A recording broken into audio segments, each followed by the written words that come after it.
এই প্রোগ্রাম সম্বন্ধে যখন প্রথম স্টুডেন্টরা আমার কাছে আসে, তো আসার পরে স্টুডেন্টদের বললাম যে তোমরা প্রোগ্রাম করবে, এখানে সৎসঙ্গ করবে, এটার মেইন উদ্দেশ্যটা কি? তো ওরা বললো না আমাদের ইচ্ছে সৎসঙ্গ করা। ওরা কিছু বলতে পারছে না, ওরা বলছে আমাদের ইচ্ছেটাই হলো সৎসঙ্গ করা।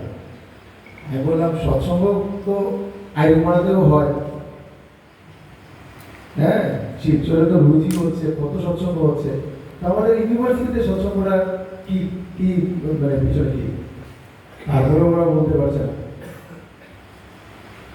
তারপরে আমি ওদেরকে বললাম যে দেখো, যেহেতু সৎসঙ্গ তোমরা করতে চাইছো, এখানে এই যে আমাদের একটা হায়ার এডুকেশন ইনস্টিটিউট, এই ইনস্টিটিউটে যখন সৎসঙ্গ করতে ইচ্ছা প্রকাশ করেছো, তাহলে এই সৎসঙ্গটা তোমাদের স্টুডেন্টের কিভাবে উন্নতি হয়, স্টুডেন্টদের কিভাবে এই আদর্শ স্টুডেন্টের মধ্যে কিভাবে পৌঁছাতে পারো, এটা তোমাদের প্রথম লক্ষ্য রাখতে হবে। তোমরা এখানে যদি ঠাকুরের সৎসঙ্গের আয়োজন করো, তাহলে ঠাকুরের ভাবধারা নিয়ে কিছু কথা হবে। এই কথাগুলো যে এই শুধু আমাদের ঠাকুরের ফলোয়ার হলেই যে কথাগুলো শুনতে হবে এরকম না। তোমাদের মধ্যে তোমাদের সঙ্গের অনেক বন্ধুরা আছে যে যদি ঠাকুরের কথা শুনে যদি একটু ওর যদি মনে কোনো একটু শান্তি পায়, তাহলে এটা হবে তোমাদের এই প্রোগ্রামের সাকসেস। তো আমি এই হায়ার এডুকেশনে এই যে সৎসঙ্গের একটা আমি এটা বলতে চাইছি, একটা এক্সাম্পল বলবো, নাম বলবো না, আমার মানে জানাশোনা খুবই তো একবার ওই আমাদের ওই পুজোর সময় আমরা প্রণাম করি না, দশমী এরকম কি একটা ছিল, তো ওই প্রণামের কথা বলছে, প্রণাম করে। তো আমরা বললাম হ্যাঁ এটা প্রণাম তো করি, এটা কি আছে প্রণাম তো করি। তো ও বলছে যে হ্যাঁ আমারও তো করার ইচ্ছে। আমি বলি ইচ্ছে তো প্রণাম তো করতেই লাগে, গুরুজনদের প্রণাম করতে লাগে। বলে কি এতদিন করিনি, হঠাৎ করে করলে সরব তো লাগবে না। তো বুঝতে পারছে, মানে প্রণাম করে তো মানে লজ্জা হয়ে গেছে, যে প্রণামটা লজ্জা। তো আমাদের ঠাকুরের ইসেতে আমাদের learning by observation, learning by doing.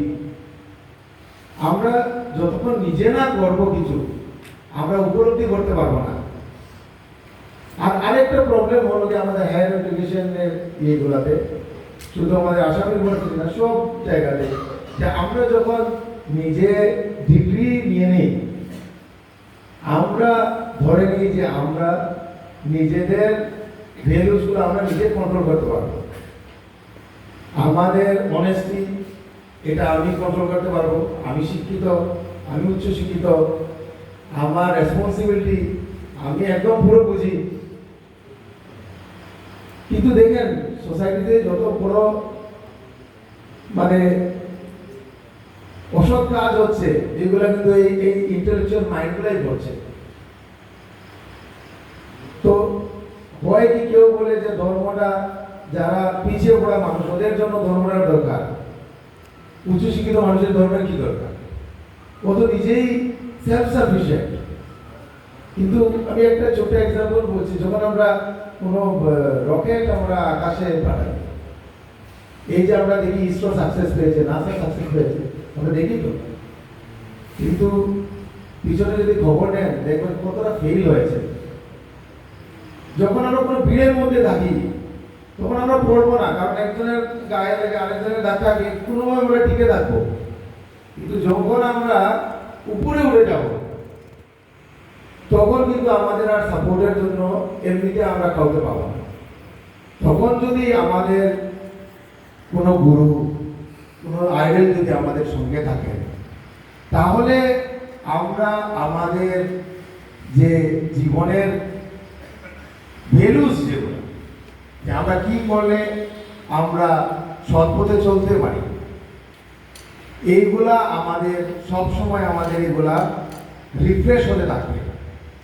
আমরা অবজারভেশনের থ্রুতে আমরা এগুলো রিফ্রেশ করতে থাকবো। তখন কি হবে, আমাদের যতই আমরা উঁচুতে উঠি না কেন আমরা অফ ডাইরেকশনে আমরা যাবই না। স্যাটেলাইট যে অনেকগুলো উপরে ওঠে, এইগুলোর মধ্যে কতটা ব্রেন লাগে, হিউম্যান ব্রেন, কত ইন্টেলেকচুয়াল ব্রেন লাগে, তারপরেও এইগুলা মিস করে যায় রাইট পাথ থেকে। রিসেন্টলি ইসরোর 2টা মিশন এরকম হয়েছে, রাইট পাথ থেকে সরে গেছিল, তাই ওইগুলা মিশন ফেল। তো ওইগুলা মেশিন, কত ইঞ্জিনিয়ার, কত সায়েন্টিস্টের ব্রেন, তারপরেও মিস হয়ে যাচ্ছে। আর আমরা তো একটা সাধারণ মানুষ, তো আমাদের ভুল হওয়ার চান্সটা খুবই বেশি। তাই আমাদের জীবনে এইরকম লিভিং আইডলের খুবই দরকার, যার দ্বারা আমরা জীবনকে চালাতে পারি। আর এই প্রোগ্রামটা যেহেতু আমাদের ইউনিভার্সিটি হচ্ছে, আর এই ছাত্রদের মানে এত প্রচেষ্টার জন্য এটা সাফল্যমণ্ডিত হতে পেরেছে, এখানে আমার কোনো ইসে নেই, আমি জাস্ট ওদের মেন্টর হিসাবে ওদেরকে কি ভালো হবে কি খারাপ হবে এটাই, কিন্তু পড়ার ওরাই করেছে। তো আপনারা সবাই যে এসেছেন, এসে এই প্রোগ্রামের সফলতা এটাই যে এখানে সবাই এসেছেন, ঠাকুরের আদর্শটাকে আমরা আবার চর্চা করেছি। আমরা সবাই এখানে বেশিরভাগই আমরা ঠাকুর সম্বন্ধে জানি, কিন্তু যখন আমরা আবার চর্চা করতে যাই তখন আবার আমরা নতুন করে কিছু একটা আমরা যখন ক্লাসে যাই, আমরা টিচার হিসাবে আমরা যখন ক্লাসে যাই, আজকেই একজন বলছিল এয়ারফোর্সের একজন একটা ইন্টারভিউ মানে অনলাইন এক্সাম চলছে, তো ওখানে বলছিল আপনি একটা টিচার, আপনার কি একই জিনিস ডেইলি মানে প্রতি সেমিস্টারে পড়াতে হলে আপনাদের মানে কোনো স্ট্রেস নেই। কিন্তু আমি ওকে বলেছিলাম যে আমরা যে প্রতিটা ক্লাসে যাই, প্রতিটা ক্লাসে কিন্তু আমরা নতুন করে শিখি, তারপরে আমরা নতুন করে শেখাই। তো আমরা এই যে এখানে এসেছি, আমরা ঠাকুরের কথা শুনতে পেরেছি, আমরা এখানের মধ্যে আমরা নতুন অনেক কিছু শিখতে পেরেছি। তো তাই বলে আমি আর দীর্ঘায়িত করছি না। জয় গুরু।